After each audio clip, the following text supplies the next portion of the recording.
Hello, this is Key Ideas, and I'm your host, Leela Viss. This podcast contemplates the rhythm of life as a piano teacher and music maker. Through illuminating interviews and transparent reflections, you'll feel validated, encouraged, and empowered. This is episode number 70, which spotlights the brilliance of Marie Lee. You get to learn her secrets about how she prepares students for festivals in a group setting. She has honed a system that sets students up for success and who frequently receive high marks and even honors. How does she do it? Well, you'll find out. But first, let me share a little bit about Marie. We first met when she reached out to me for a consultation. Her studio was bursting at the seams. She needed to take the next right step. I posed as her sounding board as the vision came to her. With a small nudge from me and her diligent determination, Marie has put her teaching style and thriving musicality schools on the map. I'm always inspired by her innovative ideas. You may recall that it was Marie Lee who rescued our online lessons during the pandemic with her brilliant digital escape room games sold at leelaviss.com. These games are still bestsellers because they are so easy to use in person and online.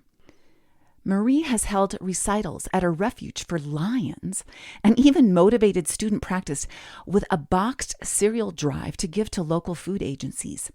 She's always thinking of fresh ways to keep her students engaged by developing connections and community. Today, you are privileged to get a sneak peek into her clever strategies that help her students repeatedly earn superiors at local festivals.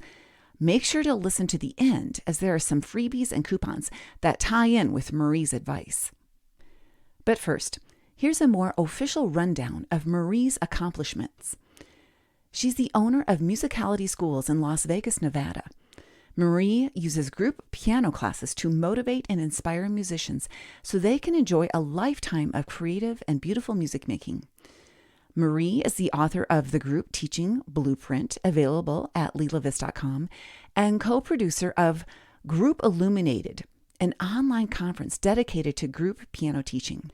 She has presented several sessions at the MTNA National Conference and numerous state conferences, Music Ed Connect, and 88 Creative Keys.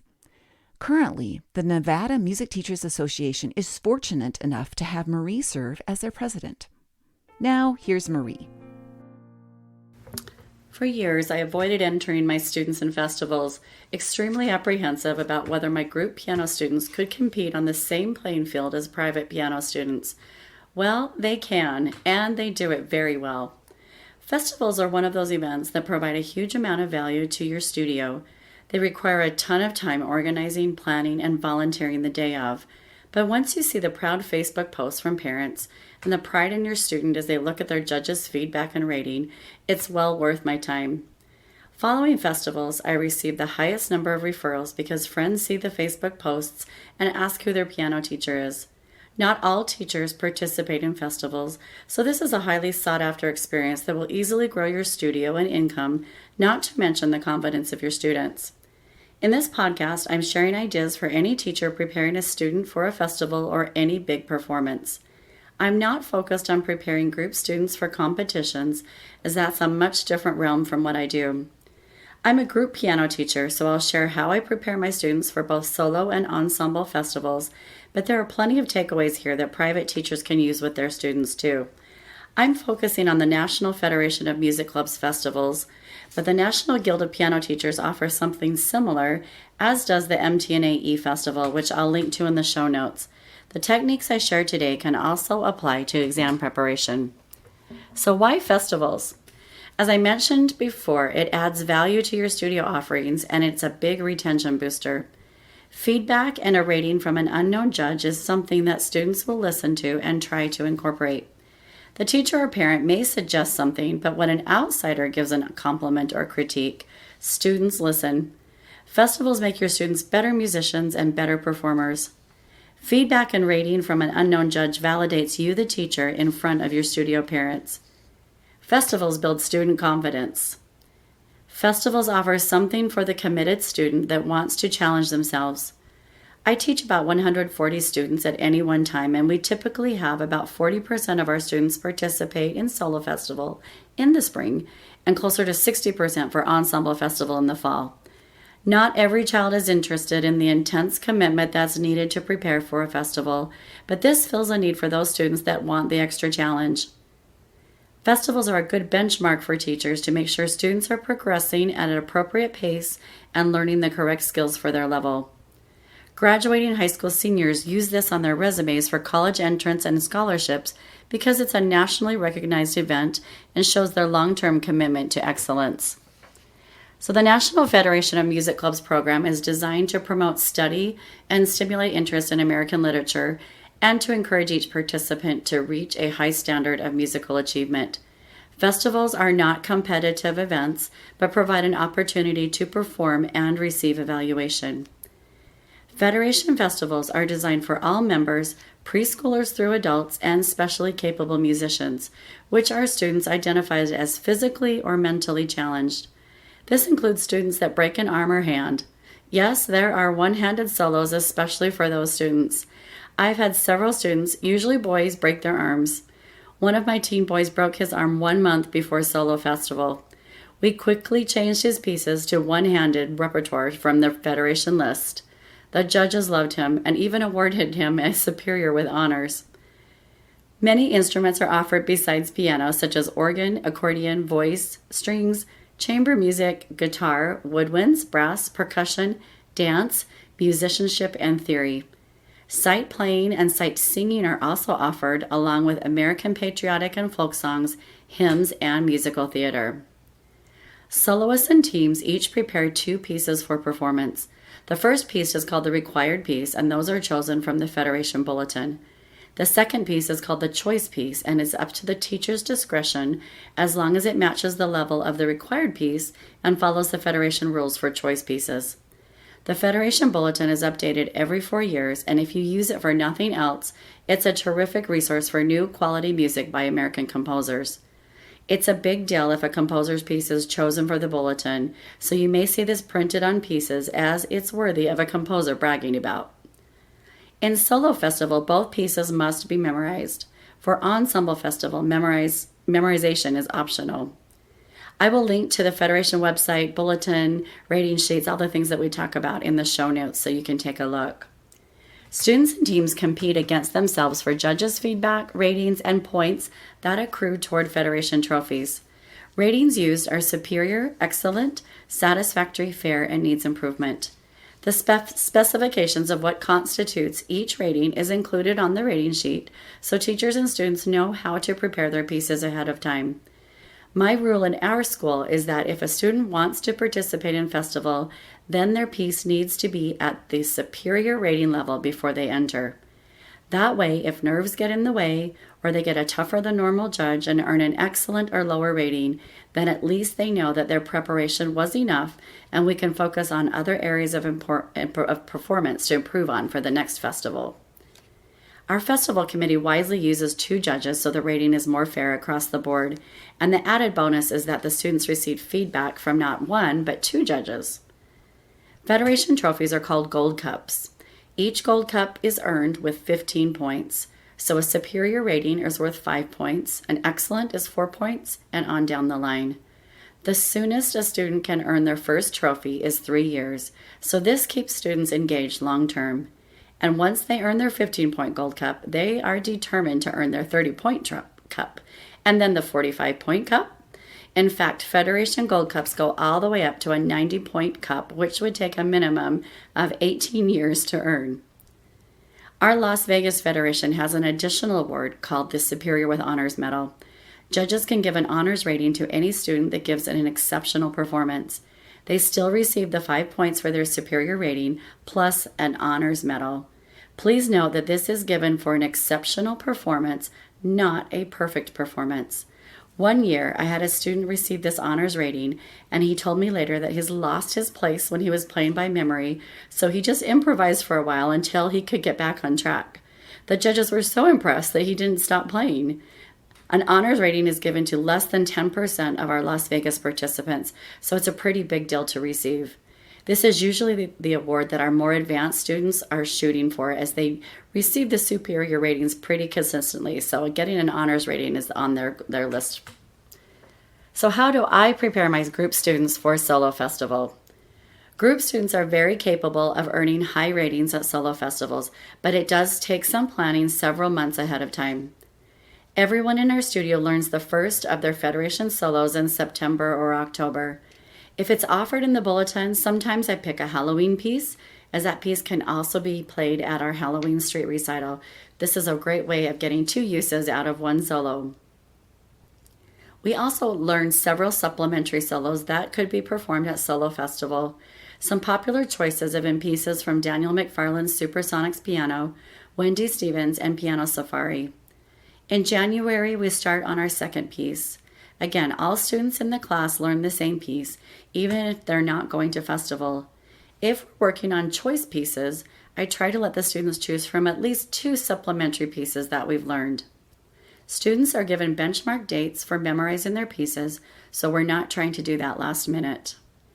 Because not every student in every class will want to go to Solo Festival or even be ready to go to Solo Festival, I like to separate out the festival students for 2 to 3 extra prep classes. I offer these on the Fridays leading up to the festival when I don't teach regular classes. Prep classes are grouped by required solos. Depending on how many students and how much time we have, prep classes can last anywhere from 20 to 60 minutes. We use these classes to work on the fine details of the piece, like phrasing, articulation, and dynamics, along with performance etiquette like bowing, adjusting your bench, etc. In the rare case where all of the students in the entire class are going to Solo Festival, they do not need to attend prep classes, as we can polish and perfect our solos during their regular class time. I don't charge parents extra for these prep classes, as I include it as part of their annual tuition. 1 to 2 weeks before Solo Festival, students perform for each other during class time, and the rest of the class rates them. Older students use the actual Federation rating sheet, and younger students use a simplified sheet with 3 different emoji faces representing excellent, improving, or needs work. Sometimes I just hand out blank notepads and pencils and have students write one thing they enjoyed about the piece, 1 suggestion for improvement, and a good luck note or smiley face for the performer. All students are looking at the music as the performer plays, so they can give specific feedback by referencing certain measure numbers in the piece. This develops critical listening skills and turns our students into better musicians because they understand all of the elements that constitute a piece played with musicality. For example, as we were preparing for our latest solo festival this past spring, my advanced class of high school seniors was playing and rating each other. As they wrote down and shared their feedback with each other, I was amazed at how mature and detailed their observations were, and they even uncovered some added nuances to add to the pieces. This was truly collaborative learning at its best, as my own observations didn't include all of the details that they had discovered. Even if students aren't going to festival, they're familiar with the pieces since we've learned them in class. The students develop critical listening skills by following the music, rating each other, and sharing compliments and suggestions for improvement. This is always done in a friendly manner, and I've never had a child be mean toward one another. They actually look forward to this activity, and some of them even ask, "Can we write more than 1 compliment?" They really consider this their group of friends, and they want to help and build each other up. Another plus is that I may ask a child to fix something in their piece multiple times and they don't get around to it, but if one of their peers suggests an improvement, it gets done. They respect each other's comments. Now let's talk about preparing group students for Ensemble Festival.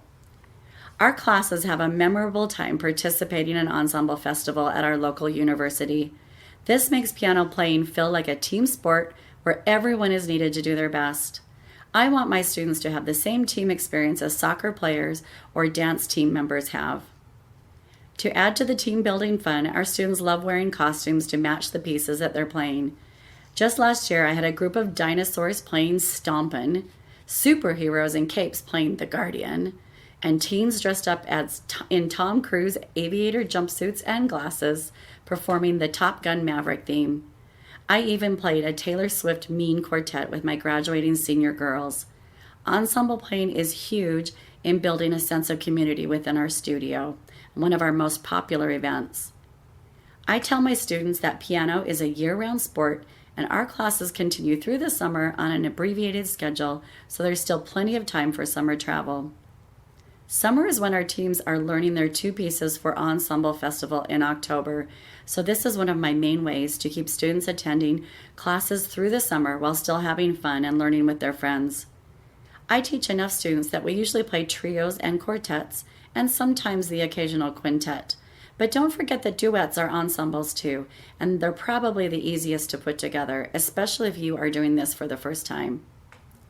So how do I teach an ensemble to a group if there's multiple parts? Well, first I try to let students choose their parts as much as possible, but sometimes I assign if I know one part is going to suit a student better than another, or if I want to give them practice reading treble staff only or bass staff only notes, or maybe they had the low part last performance so they trade to the middle of the high part for the next performance. When assigning parts in classes, I try to divide them up as evenly as possible. So for example, 2 students on each part of a trio. But depending on the size of the class, that may not be possible. In that case, when it comes to performance time, I may have a Part 3 student that needs to play on more than one team at the festival in order to complete the ensemble. Our students are usually happy to do that, as they know it allows other students to participate, and it does give them a chance to earn another ribbon or even an honors rating. In teaching an ensemble to a group class, I'm going to share the 3 options that I've tried and all work well. Number 1, when introducing the ensemble to the class, the teacher teaches a small portion of each part to the entire class while playing out loud. Students then choose, or the teacher assigns parts for home practice and performance. A lot of times, students can figure out the rest of their parts at home, as ensembles are typically at an easier sight reading level than students' reading pieces. Number 2, before any playing is done, student chooses or teacher assigns one part to each student. The different parts practice on their own while wearing headphones, while the teacher works out loud with one part at a time. Not one student at a time, but all students that are playing that same part. This is about the only time, except for when composing, that I hook up my students to headphones. We really try and play out loud as much as possible. Hooking up headphones takes time, but this is one case when they're really helpful to use. All right, and number 3, with the COVID quarantine and not being able to meet in groups, I had to adapt. So I did this by filming video tutorials for each ensemble part and using Tonara to share those tutorials along with practice recordings of the full ensemble to play along with. We still had one ensemble festival during the quarantine, which we had to do some serious video and audio editing to combine our students' individual videos into one group video. That was fun, but a lot of work. Even though we're back to in-person classes, this is my new favorite technique because it saves valuable class time. Now the students know it is their responsibility to learn their entire part at home so we can spend class time playing together and perfecting our performance. For those of you that incorporate buddy lessons, which is 2 students in back-to-back lessons, or 20-20-20 lessons, 3 students that come for an hour together and rotate through activities, or if you could make that change in your studio for a month or 2, or offer that option on a day that you don't teach, charging parents an extra fee, you could easily get duet or trio teams prepped for an ensemble festival. So in summary, my hope is that you have felt inspired to bring festival opportunities into your studio for all the value that they provide to you and your students, and that you also feel confident that you can do it. I started with Ensemble Festival with my students, and once that felt comfortable, I brought in Solo Festival. Theory Festival is also something that's on my radar, so we'll see how that comes about. Good luck in your implementation and preparation. Your students will thank you for it. Oh, thank you, Marie, for sharing your dynamite strategies for developing fine performers, listeners, and even the next generation of evaluators. Head to the show notes for Marie's group teaching blueprint available at leelavis.com. Make sure to catch her session and teaching demonstrations at the Group IlluminatED online conference, June through July, the only conference dedicated to group piano teaching. Use code LELA50 for $50 off your registration. Besides links to digital escape room games and several links to festivals, including the National Federation of Music Clubs, make sure to head to the show notes for a free download I created several years ago. Marie's episode reminded me of it. The download shares details on listening stations I used in group lessons. These stations coach early-level pianists to listen and evaluate with an Emoji rating system. You'll find all the details and download at the show notes. I'm Leela Viss, and see you in the trenches. Grateful to teachers like Marie for keeping me inspired.